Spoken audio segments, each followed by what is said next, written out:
alamin wassalatu wassalamu ala asyrafil anbiya'i wa sallallahu alaihi wasallam. Assalamualaikum warahmatullahi wabarakatuh. Ya, pada pagi ini kami ada menjemput ya doktor. Jemput Dr. Hamka. Ya, sekarang ni bertempat di UiTM Lendu. Okey.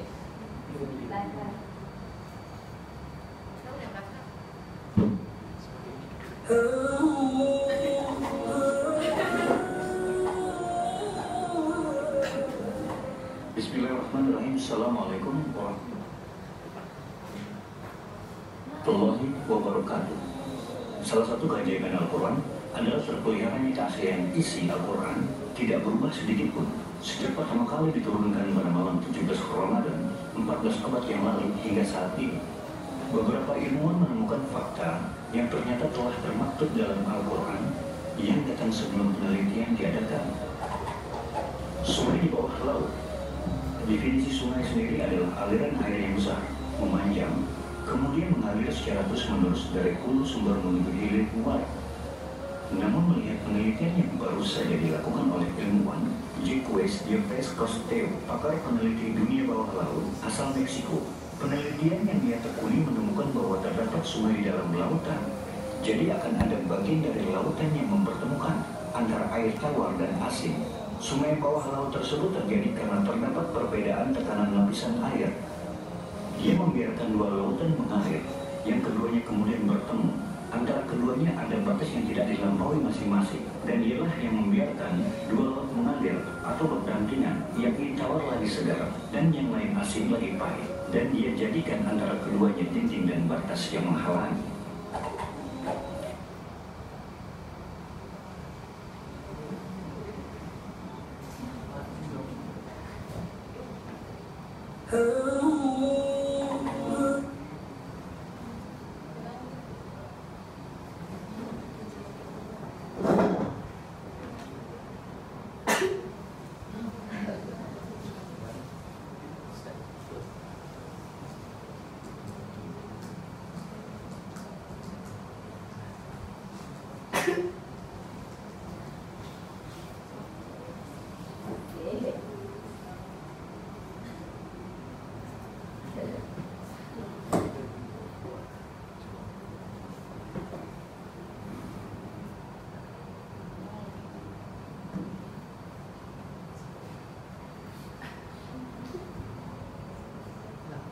Okey, jika kita teliti video tersebut ya, boleh kita lihat sebenarnya Al-Quran ni salah satu mukjizat yang paling agung.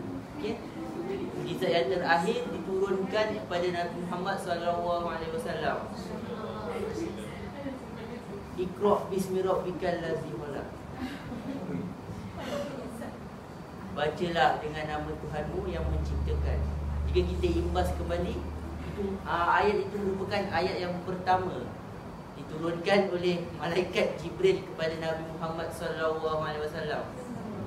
Selaras juga dengan pepatah Melayu kita, meletur buluh biarlah dari rebungnya. Maka tajuk kita pada hari ini adalah konsep pendidikan Islam. Ya, Dr. Hamka, ayat pertama pula. Soalan pertama yang saya ingin tunjukkan, sebenarnya apakah tujuan sebenarnya pendidikan Muslim ni, tujuan pendidikan ni bagi seorang Muslim? Bismillahirrahmanirrahim.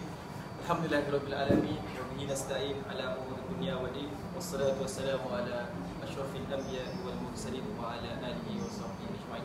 Pertama dan selamanya marilah kita merafakkan setinggi kesyukuran kepada Allah Subhanahu wa taala atas nikmat yang telah Allah Taala kurniakan kepada kita untuk sama-sama kita berada bersempena dengan forum perdana Hal Ehwal Islam yang membincangkan dengan tajuknya pendidikan menurut Islam. Pertamanya, sebelum saya pergi lebih lanjut, marilah sama kita memberikan satu penghargaan kepada saudara Zulhilmi atas kejayaan selaku juara pencetus ummah peringkat antarabangsa kerana berjaya menupaskan ummah daripada negara-negara Asia yang lain. Berjaya membawa Melaka menuju ke arah dunia. Baik, berbalik pada soalan tadi, bagaimana pendidikan ini mampu apa tadi soalan tadi? tujuan pendidikan ini. Baik. Sebelum kita pergi lebih jauh, kita melihat pada definisi terlebih dahulu. Di mana yang pertama ialah kemajuan sesuatu bangsa. Ya, kita tahu bahawa Islam ini telah mencapai ketamadunan yang sangat tinggi. Ketika zaman Khulafa' Ar-Rasyidin, ketika zaman Rasulullah SAW, bagaimana Rasulullah SAW membuka kota Madinah dan juga kota Mekah. Ya. Dan dari segi dakwah, strategi yang disusun oleh Rasulullah SAW, sehinggalah legasi itu bersambung kepada Khulafa' Ar-Rasyidin yang 4 itu, Sayyidina Abu Bakar, Sayyidina Umar, Sayyidina Uthman dan juga Sayyidina Ali karamallahu wajhah. Dan seterusnya disambung oleh legasi oleh Bani Uthmaniyah. Ya, Bani Uthmaniyah, bagaimana kerajaan Bani Uthmaniyah ketika itu kerajaan Sultan Muhammad Al-Fatih. Kemudian kerajaan Abbasiyah, ya, bagaimana kejayaan pimpinan yang telah dilakukan oleh umat Islam pada ketika itu. Baik. Dan di sini juga Islam telah menitik beratkan kemajuan ilmu dan pendidikan. Kita tengok dan kita dapat lihat dalam ketamadunan tersebut, di mana tamadun Mesir purba telah mencipta pelbagai penemuan baru, ya, mencipta alat teknologi yang baru, ya, dan ini telah meningkatkan produktiviti masyarakat umat Islam ketika itu. Dan dari segi definisi, ya, kita tahu bahawa tarbiyah ini berasal daripada perkataan bahasa Arab, di mana tarbiyah ini sangat dekat dengan Rabb, iaitu siapa pencipta kita, iaitu Allah Subhanahu wa Ta'ala. Jadi seterusnya, saya nak pergi lebih lanjut lagi, iaitu tujuan pendidikan dalam Islam. Seterusnya,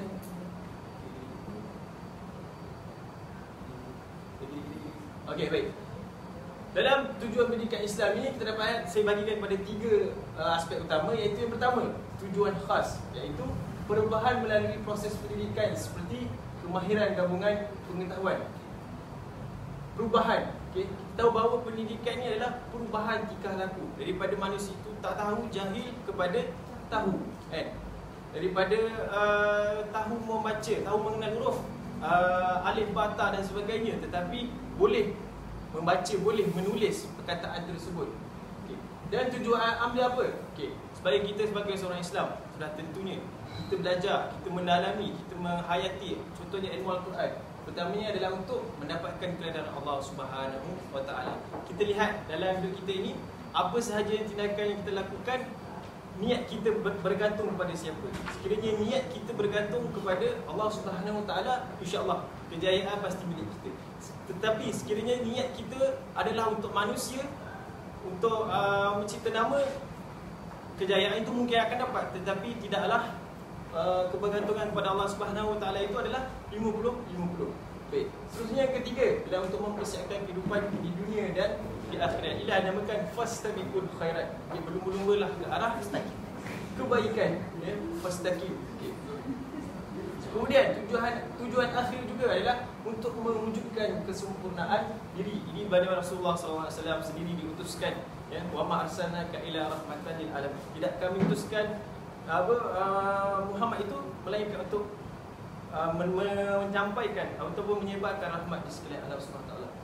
Dan juga Rasulullah SAW ini diutuskan juga adalah untuk menyempurnakan akhlak.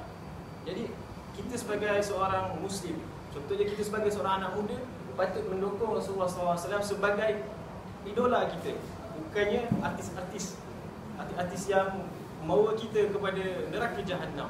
Na'udzubillah min zalik. Seterusnya,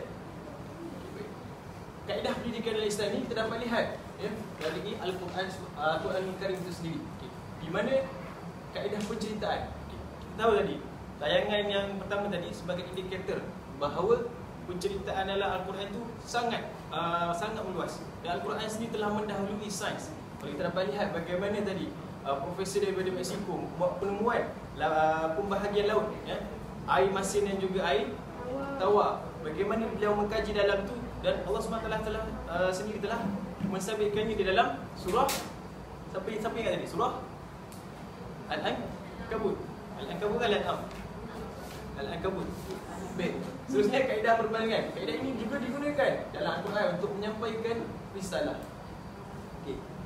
Seterusnya kaedah pengasahan bakat dan ketajaman akal, di mana Allah SWT telah menciptakan akal ini sebagai asas penerimaan segala bentuk pengajaran Al-Quran.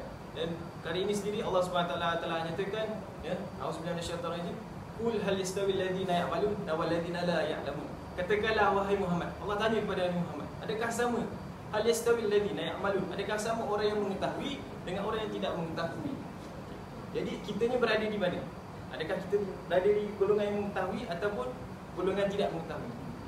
Seterusnya, Al-Quran sentiasa mendidik akal fikiran manusia untuk berfikir sendiri dan menyelidik. Al-Quran sendiri pun ada dalam Al-Quran banyak. Allah suruh kita, afala yatadabbarun, adakah kamu tidak mentadabbur, menghayati? Afala yatafakkarun, adakah kamu tidak berfikir? Apa lagi? Afala yaqilun, adakah kamu tidak berakal? Jadi seterusnya, kaedah secara beransur-ansur.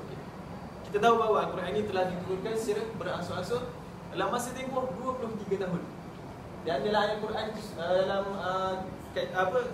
peringkat beransur-ansur itu sendiri, ayat Al-Quran diturunkan di Mekah menyentuh ajaran asas Islam dan kisah teladan dari zaman Islam. Maksudnya kisah yang diturunkan di Mekah Al-Mukarramah dalam berkaitan dengan akidah. Iaitu akidah dalaman kita. Ya, bagaimana kita nak menguatkan keimanan kita dengan mempercayai Allah yang Esa, Allah Azza wa Jalla yang satu. Okay.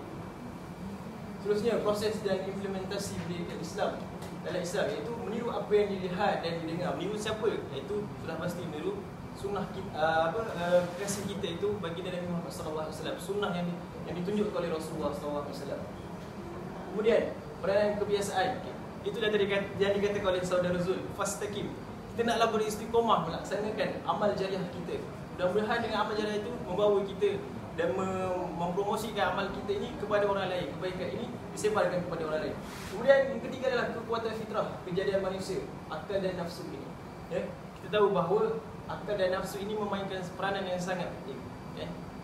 Kalau tak ada nafsu, pasti manusia itu akan lesu. Dan kita tak boleh sangat nak mengikut nafsu ini. Kerana apa? Ikut apa-apa ada lagu menyatakan ikut nafsu menjadi lesu, ikut hati menjadi mati. Jadi nafsu inilah perlulah dikawal dan perlulah sentiasa digilat dengan puasa-puasa sunat supaya kita tidak dekatkan diri kepada perkara-perkara yang membinasakan diri kita. Seterusnya melalui ganjaran dan balasan. Dalam Islam sendiri Allah SWT dalam Quran sendiri Allah Ta'ala menyatakan barang siapa yang melaksanakan faman ya'mal misqala dzarratin khairan yarah wa man ya'mal misqala dzarratin syarran yarah. Barang siapa yang melakukan kebaikan sebesar biji sawi, sebesar zarah tu Allah SWT akan memberi balasan. Dan barang siapa yang melaksanakan kejahatan sebiji sawi, Allah SWT sendiri akan membinasakan orang yang melakukan kemungkaran di atas muka bumi Allah SWT. Okey ya. Terima kasih Dr. Haikal, Dr. Hamka. Saya tertukar Dr. Haikal dan Dr. Hamka. Minggu depan sama dengan Dr. Haikal, sama dengan Hakim. Okey.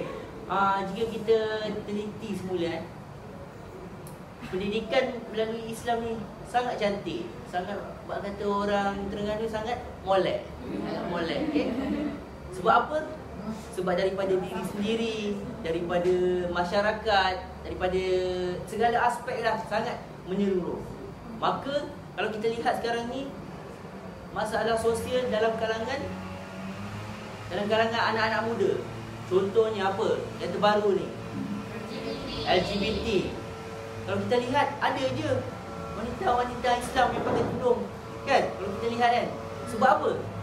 Sebab mungkin didikan daripada rumahnya tu kurang, ataupun ibu bapa dia tidak mengedarkannya sampai dia terlibat dalam LGBT lah. Saya rasa dia tidak faham ataupun dipergunakan oleh orang-orang tertentu untuk menyertai demonstrasi sedemikian. Sangat menyedihkan. Okay? Mana kalau kita lihat Islam ni telah susun bagaimana nak mendidik anak-anak seperti yang Dr. Hamka nyatakan sebentar tadi. Ya? Okey, seterusnya Dr. Hamka, saya ada soalan lagi. Soalannya berbunyi, How Al-Quran, ataupun bahasa orang kampung saya, how Al-Quran, saya cakap bahasa Melayu lah. Bagaimana Al-Quran tu, mujizat Allah tu, mujizat agung, boleh membimbing manusia ke arah membuat kebaikan. Ya, kita tahu bagaimana Al-Quran itu sendiri boleh membimbing manusia. Okey, silakan Dr. Hamka. Baik, bismillahirrahmanirrahim. Terima kasih kepada moderator kita yang sangat bergaya, Yuzul, atas soalan yang diajukan kepada saya. Bagaimana Al-Quran itu boleh mendidik kita dengan konsep amar ma'ruf dan nahi munkar. Baik. Suka kita ingat bahawa dalam surah Al-Baqarah Allah SWT dah nyatakan Alif Lam Mim Zalikal Kitabul La Raiba Fihi Hudan lil Muttaqin. Baik. Mana dalam ayat tersebut Allah SWT kata Al-Kitab itu Al-Quran itu Hudan lil Muttaqin, orang-orang yang bertakwa. Kita tepuk dada, tanyalah iman, bukan tanya selera. Tanya selera akan tambah kembang lagi. Okay. Jadi dekat sini kita dapat lihat bagaimana kita akhlak surah itu, bagaimana dia membaca Al-Quran. Adakah dia membaca Al-Quran sekadar baca saja, sekadar nak memperelokkan bacaan saja, atau dia sekadar membaca Al-Quran untuk menyedapkan suara? Ya. Dan ada juga orang yang membaca Al-Quran untuk menunjuk-nunjuk. Ya, alhamdulillah. Mudah-mudahan kita membaca Al-Quran ini kita dapat pahala melalui pembacaan yang kita ataupun melalui pendidikan dalam Al-Quran yang kita lakukan. Jadi bagaimana Al-Quran boleh memandu manusia? Banyak dalam ayat Quran itu sendiri, Al-Quran ini menjadi indikator. Dan dalam satu hadis pun ada orang bertanya kepada Aisyah, ya Aisyah, bagaimana akhlak Rasulullah? Lalu Aisyah mengatakan bahawa akhlak Rasulullah itu umpama Al-Quran yang berjalan. Al-Quran yang berjalan di atas muka bumi ini. Jadi kita perlulah meletakkan Al-Quran dan juga As-Sunnah ini sebagai pelopor utama. Hari ini pendidikan yang sepatutnya diberikan kepada anak-anak adalah pendidikan yang paling utama adalah Al-Quran. Bukan sekadar memperelokkan tajwid, tetapi kita mentadabbur satu persatu dalam Al-Quran. Dan alhamdulillah dapat lihat di Malaysia sendiri sistem pendidikan Islam atau sistem pendidikan Al-Quran telah dibentuk daripada rumah lagi, di mana kalau kita dapat lihat ketika zaman saya dulu, Yuzul, Ya, saya. ibu dan ayah saya alhamdulillah, walaupun mereka bukannya dari kalangan ustaz atau ustazah, tapi hasil pendidikan mereka, hasil kencangkaan mereka, kepekaan mereka dan keterangan mereka tentang Al-Quran ini, mereka telah memberikan saya pendidikan berkaitan dengan Islam melalui Al-Quran. Dan alhamdulillah daripada saya tak boleh membaca kepada saya boleh membaca. Dan insya-Allah saya sendiri pun ada buku Ustaz Tafiz. Okey, saya nak mempromosikan kepada masyarakat awam yang ada di sini, sekiranya ada ingin menginfakkan ataupun membuat sedekah jariah untuk sumbangan tahfiz saya, bolehlah nanti saya akan sediakan nombor akaun dan bolehlah menghubungi pada talian tersebut untuk sama-sama. Inilah salah satu sedekah jariah kita. Mudah-mudahan dengan sedekah jariah ini dapat menambahkan lagi aset kita apabila kita mati nanti. Di mana kita mati ni kita tak bawa apa-apa. Kita tak bawa kekayaan kita, kita tak bawa isteri-isteri kita. Isteri ya. Kita tak bawa segala yang ada di bumi ini, tetapi kita bawa adalah tiga benda. Tiga benda, iaitu doa anak yang soleh yang mendoakan kita setiap hari. Bagaimana mendoa dapatkan anak yang soleh? Iaitu tadi berkaitan dengan forum kita, itu pendidikan menerusi Al-Quran. Didiklah anak itu menerusi Al-Quran. Kerana apa? Anak ini ibarat kain putih, kan? Yang membentuknya adalah, yang mencorakkan pada kain putih itu adalah ibu bapa. Sama ada nak menentukan dia orang Islam, orang Majusi ataupun orang Nasrani. Dan kalau kita dapat lihat hari ini, kenapa pendidikan kita masih gagal lagi dengan isu-isu yang hangat di pasaran. Contohnya LGBT, lagi apa lagi? Penghinaan terhadap Nabi Muhammad SAW, penghinaan terhadap kesultanan Islam, kesultanan apa yang ada di Malaysia. Ini disebabkan oleh kekurangan pendidikan. Ini disebabkan oleh kegagalan kita sebagai seorang pendidik. Bukan title kita sebagai seorang cikgu, tapi kita umum sebagai seorang pendidik dari rumah. Bagaimana kita membentuk anak-anak kita yang kita kasih. Seterusnya yang kedua yang kita bawa bekalan kita di akhirat kelak adalah ilmu yang bermanfaat, ilmu yang sentiasa mengalir. Bagaimana kita nak mendapatkan ilmu semalik? Okay. Dengan cara kita menyediakan, salah satunya seperti saya laksanakan adalah menyediakan tempat-tempat Ustaz Tahfiz ini untuk meneruskan lagi legasi generasi Al-Quran, generasi ulul albab. Dan yang ketiga adalah apa? Mana solat sedekah jariah.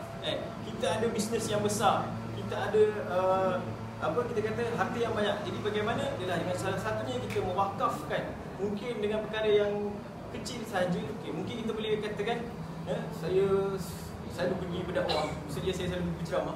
Jadi saya selalulah solat di RHR, Biozul. Jadi saya dapat lihat bagaimana ada sekelompok yang cakna atau pada satu society ni sangat cakna dengan menginfakkan telekung. Telekung pun bukan sebarang telekung Biozul, iaitu telekung Siti Khadijah. Harganya sangat mahal dan berkualiti. Kemudian ada juga yang itulah, ada yang sedekah juga tu kain pelikat. Bukan gajah duduk, tapi gajah terlentang. Dan macam-macam lagi. Ada yang sedekah kopiah lah apa semua. Dan itu mereka sangat cakna bahawa dengan kekayaan ataupun kelebihan, dengan nikmat yang lebih Allah Ta'ala berikan kepada kita ni, kita sedekahkan kepada orang lain. Kita bukannya kita kaya baru kita nak bersedekah, tapi sebaliknya apabila kita tak kaya pun boleh juga kita sedekah. Itulah kehebatan Islam itu sendiri. Wallahu Ta'ala alam. Terima kasih Dr. Hamka. Okey, kalau kita lihat sendiri, saya tertarik dengan ayat doktor berkenaan dengan Al-Quran ni sebagai indikator. Okey, sebagai indikator. Kalau kita lihat Al-Quran ni sungguh sempurna. Okey, sungguh sempurna. Segala aspek kehidupan semua termaklum dalam Al-Quran. Semua Allah telah nyatakan dalam Al-Quran. Okey, maknanya benarlah kalau seseorang itu diasuh, dididik secara betul, iaitu secara melalui Al-Quran, seseorang itu insya-Allah akan menjadi seorang yang boleh beramal, iaitu yang boleh menyumbang kepada diri dia, masyarakat dan negara. Maknanya ibu bapa jugalah sebenarnya. Di sini kita lihat, kita tekankan bahawa ibu bapa sangat penting dalam memainkan peranan didikan ini, iaitu didikan melalui Al-Quran. Okey, ya, saya nak tanya Encik pula doktor. Okey, berkenaan dengan isu yang terhangat sekarang ni, iaitu isu penghinaan terhadap Nabi Muhammad SAW. Kalau kita lihat sekarang ni, seakan-akan semakin banyak yang berani menghina kita. Kalau dulu kita lihat benda ni jarang-jarang berlaku. Tapi kenapa sekarang ni tengok macam tiba-tiba bagai cendawan tumbuh selepas hujan. Saya tengok sendiri di Facebook saya, ramai tak orang tertentu menghina. Bagaimana? Bismillahirrahmanirrahim. Terima kasih kepada Dr. Saya kira soalan yang terakhir lah untuk umat saya. Kira round yang terakhir lah untuk Singapura kita pada hari ini.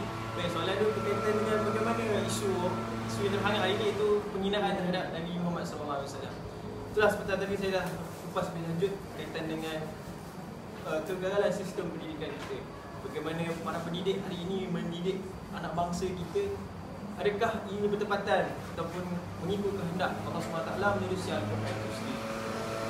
Dan inilah kita sebagai seorang pendakwah, ya, bukan kita saja menang title pendakwah kita semua tu kita kata tanggungjawab kita sudah lepas. Tidak, sama sekali. Selagi mana kita hidup di atas hukum Allah SWT sebagai seorang khalifah Allah SWT, kita perlulah dan sewajarnya mempertahankan ataupun mentadbir sistem yang ada di negara kita berdasarkan Al-Quran dan juga hadis Nabi SAW. Jadi ini adalah salah satu kegagalan dari segi pendakwah sendiri, ya, bagaimana mereka menjelaskan kepada orang-orang Islam tentang berkaitan, khususnya berkaitan dengan ataupun perundangan orang Islam. Dan ini perlu dijelaskan dalam konteks sosial kita yang ada 5 itu dalam perlembagaan termasuk